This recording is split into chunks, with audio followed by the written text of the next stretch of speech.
আমার কথা হলো, আমার বয়স 68 বছর, আজ পর্যন্ত সারপুকুর ছাত্রী গেল এমপি দেখি নেই, এমপি দেখি নেই।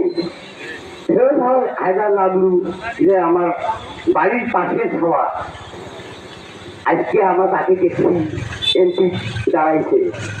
আমরা কিন্তু আজকে সবাই এমপি।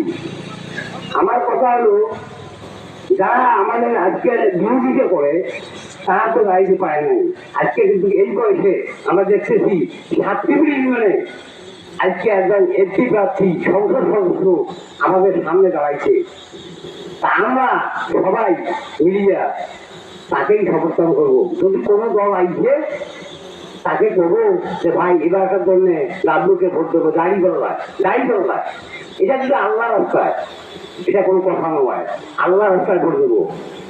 আমার কথা হলো, আমরা সাক্ষী করি সারপুকুর যে আছি, আমরা তো কোনোদিন দেখি এমপির মুখ, যদি পাই দেখতে এটা আল্লাহর কাছে বিশ্বাস করবেন।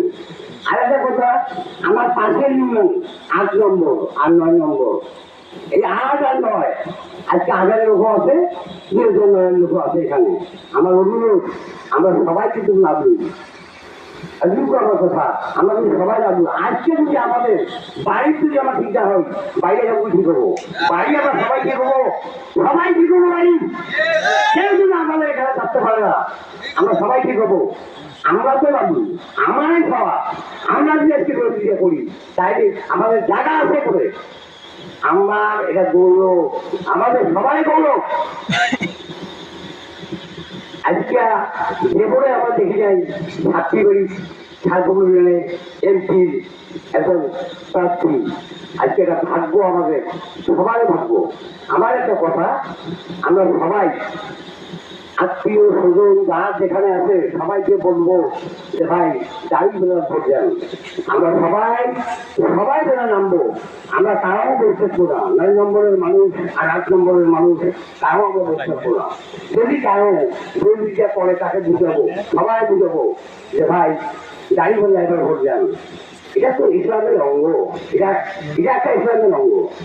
আর একটা কথা, আমরা যদি আজকে দাঁড়িয়ে বললাম লাভলুক যদি এত 10 বছর করে আসবে, তাই জেলে কার নাম, সমস্ত ছাত্রী সারপুকুরের নাম। এই বলি আমার বক্তব্য শেষ করলাম। আসসালামু আলাইকুম।